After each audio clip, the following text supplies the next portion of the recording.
L'issue des barrages allés de la Coupe de la CAF qui se dispute également le week-end à venir.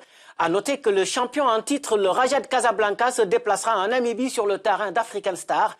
Nous en avons parlé la semaine dernière, mais c'est toujours bien de rappeler les affiches de ces barrages que voici.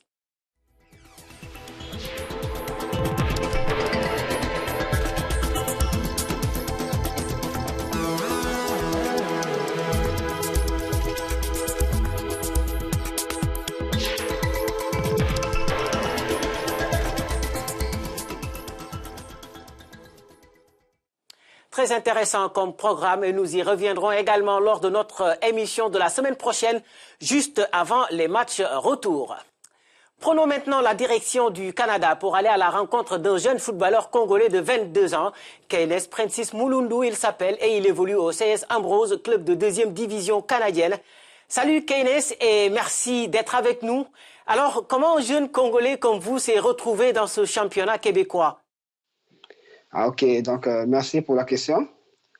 Bon, donc, depuis que j'étais au Congo, j'ai toujours fait deux choses. Je suis étudiant, mais en même temps footballeur. Donc, je poursuis deux lèvres à la fois, même si ce n'est pas facile.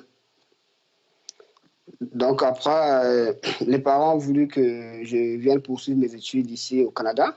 Donc, comme je suis footballeur, j'ai commencé avec mes études à l'école et puis j'ai essayé un peu de checker les clubs sur Internet.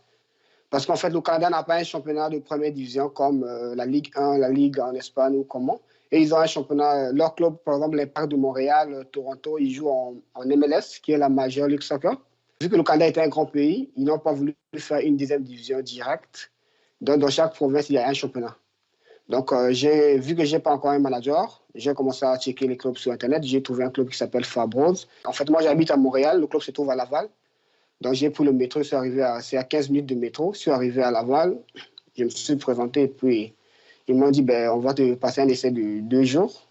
Si tu es bon, on va te garder. Si tu n'es pas bon, au revoir. Donc, je me suis entraîné le premier jour. Ils ont vu, le coach m'a appelé, il m'a dit on a tu reviens demain. Donc, voilà un peu quoi. Je suis revenu, ils m'ont dit reviens demain et puis ils m'ont donné un mois après jusqu'à ce que ils m'ont gardé dans le groupe. Donc, j'ai passé toute la saison avec eux et puis voilà. Alors, comment ça s'est passé cette première saison et surtout dans le football canadien qui n'est pas très très connu?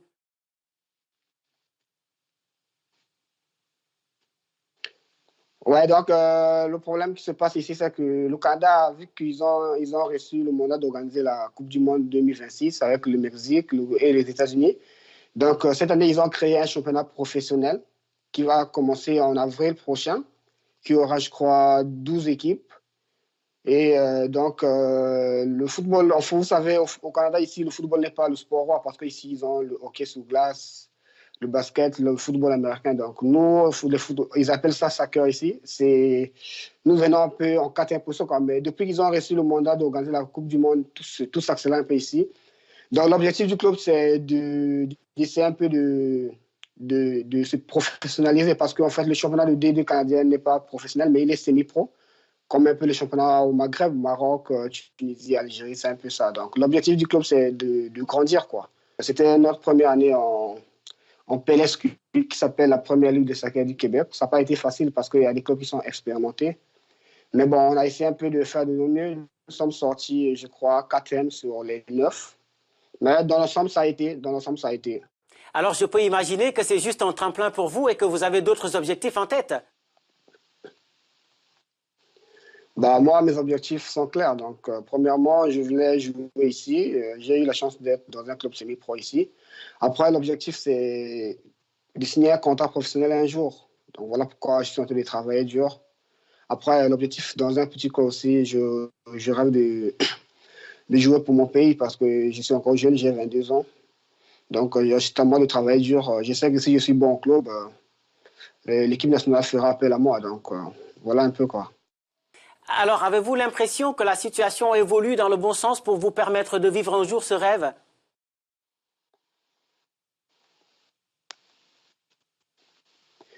Oui, parce que en fait, cette année déjà, il y a quelques joueurs qui ont été dans notre championnat, qui ont signé des contrats pro en CPL. Ils appellent ça CPL, donc Canadian Premier League. Donc, si tu fais une bonne saison avec la PLSQ, tu pourras avoir ta chance d'aller signer un contrat avec les clubs du Premier Division. Donc, voilà, je me suis fixé comme objectif cette année de travailler dur en club et puis on verra ce que ça donnera à la fin de la saison. Eh bien, je vous souhaite bonne chance, Keynes, et surtout merci de nous avoir accordé cet entretien. Vraiment, merci beaucoup. Keynes Francis Mulundu, joueur de FC Ambrose en D2 canadienne, ancien sociétaire de Saint-Michel de Lukolela à Brazzaville. Les autorités du football congolais sont donc informées et ce sera déjà pas mal d'entrer en contact avec ces jeunes joueurs qui rêvent de revêtir le maillot national, même s'ils évoluent dans de petits championnats. Ainsi s'achève cette émission que vous pourrez retrouver sur notre site web www.africanews.com et sur nos différentes plateformes sur les réseaux sociaux aux adresses qui s'affichent en ce moment même au bas de votre écran. Je vous donne rendez-vous lundi prochain. Au revoir.